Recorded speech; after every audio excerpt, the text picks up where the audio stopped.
Welcome to another program tutorial. This time we're going to cover the pistol squat. My name is Chris and I'm going to do the demonstration as well as the explanation. The pistol squat is a tricky one because sometimes the mobility demands outweigh the strength demands. So you might be strong enough for the pistol squat, but you may lack the mobility. In that case, the ankle joint might be the issue and the joint you want to mobilize first. For that we have a separate video that is linked over here. You can go there, watch the video and come back to this tutorial later.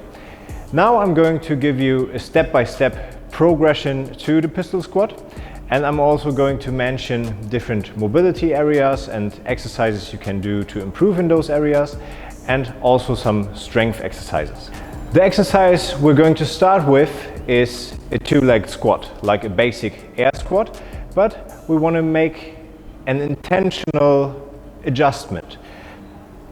What I'm talking about is we want to intentionally pull our knees forward to go as far in front of the toes as possible to really work on our ankle mobility.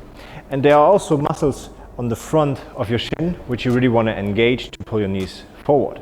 You can start out with a slightly wider stance than usual because this will decrease the demand of hip mobility you need. But if you have like good hip and ankle mobility already, you can start out a bit narrower. So what we're going to do is like actively pull our knees forward and try to descend into an air squat as deeply as possible.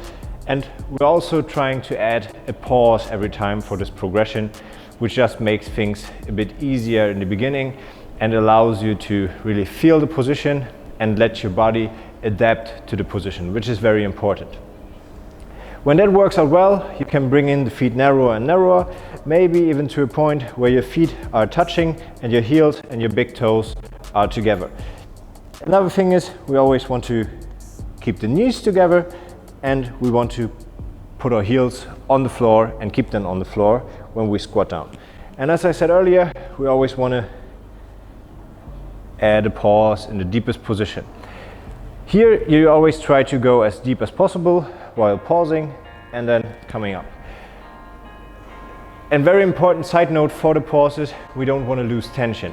When we're down there, we always want to keep tension, especially in the muscles on the opposite side of the movement to like pull us down, like the hamstring is in that case, but also on the front of the movement, because otherwise it will be very hard to get out of the movement. If that works well, we're going to go to single leg variations. The first single leg variation we're going to do is the reverse lunge, which is basically a single leg squat, but we're taking out the ankle mobility. When we're performing the reverse lunge for our pistol progression, we're going to do it a bit differently to a regular reverse lunge. What I mean by this is we want to shorten our step and place our knee close to the front foot. So we load our front leg a bit more. So we have more pressure on our front leg, we lean forward a bit like we would in a pistol, and then we push up with both legs. And we would recommend to perform this movement alternating. You could also use it to warm up for pistols.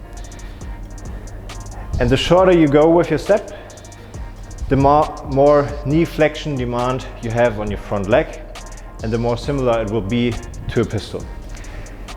This shouldn't be an issue for most of you, so we go right into the next step, which would be plantar flexion at the ankle to make the lunge a bit harder. So we come down, then we plantar flex, so we extend at the ankle, and now we have to push a bit harder with the front leg to get up and out of the position. So like lunge down, lean forward, and then press. The leaning forward motion also becomes very important to get the right pressure and the right balance with the front leg to push out of the position. If you master this step, you can completely lift off your back foot at all, or like completely. And this will result in only the front leg working for our lunge version. So we come down, lift our back foot, lean forward, and then push out of the single leg squat. Then go down, lean forward, lift the back foot, and then in one fluid motion, we get up. Also, this movement is best trained alternating. So you work both legs the same way, and you could also add like a little pause in the bottom, and always try to imagine of like building as much tension in your quads, in your hamstrings, and in your core as possible. The next step towards the full pistol squat is the negative pistol. We descend on one leg and then use both legs to get up out of the position. When we learn a new movement and introduce our body to a new movement, it's sometimes easier to just do the negative part because we are a bit stronger in the eccentric portion of each lift, and we can also control it a bit more. When doing this for the first time, we recommend holding on to something. For example, I have like a TRX band. You could also use a ring or an upright of a rig. What I'm going to do now is a single leg negative pistol. So I'm standing on one leg, put the other leg in front, and then I'm descending slowly by pushing my hips back and leaning forward, like similar in the lunge. I always want to put my heel on the ground or leave my heel on the ground and then pause in the deepest position I can get to. Maybe you won't be able to go all the way and have to stop along the way, which is fine, but we always recommend pausing in the deepest position you can go and try to get a little bit lower next time. Going to demonstrate the other leg as well. Always lean forward and push your hips back to descend. And then put both legs on the floor and get up out of the position. If that works well, you can get rid of every help. So you just do it with your own body weight. And this would look something like this. You always want to have control of the movement, descend slowly, bring your other foot to the floor, and then stand up. And now the other leg, want to go down slow to the rock bottom of the movement, put both heels down, and then stand up. If that works well, we would recommend to prolong the pause you do in the bottom position just to work on mobility, because this will work your ankle mobility, and this will also work the often neglected part of the pistol, which is the compression strength in your hip flexors. Your hip flexors, they do an incredible amount of work when performing a pistol just to hold up the other leg in front of you. So what I'm talking about is the following. We go down, descend into the pistol, and now we try to actively lift our leg as high as possible to work the mobility in our posterior chain, and also like contract our hip flexors to get the leg in front. You might experience some cramping. The cramping might happen in your quadriceps muscle or also really high in your hip. This isn't considered like a big problem. You can like massage it out a bit, rest, and then come back to it next time and try to increase the duration. We recommend 3 to 4 sets of 3 to maybe even 10 seconds. And then you can do like switches, so you don't have to come up all the time. Maybe just like stay down here, maybe hold on to something in the beginning and just do your active mobility work here. If that works very well, we can progress to the full pistol squat. For the full pistol squat, we like to add the pause in the beginning as well. Just make it a tempo. Like tempo means we add a certain like movement velocity to each movement, and this would be maybe 2 seconds down, 2 seconds hold, explosive up, and then switch leg when you're on the top. That looks something like this. We stand on one leg, put the other leg in front, go about 2 seconds down, 2 seconds hold, stand up explosively, switch leg, and again, same thing, 2 seconds down, 2 seconds hold, come up as fast as possible, and then switch leg. If that works well, you can progress into performing faster and faster pistols. For example, in workouts. If that doesn't work well, take your time and practice. Especially practice a lot. And at this point, I'm referring again to our like mobility videos and progressions to get stronger in end ranges and just like mobilize the joints that are needed. The last thing we're going to cover are the most common errors for the pistol.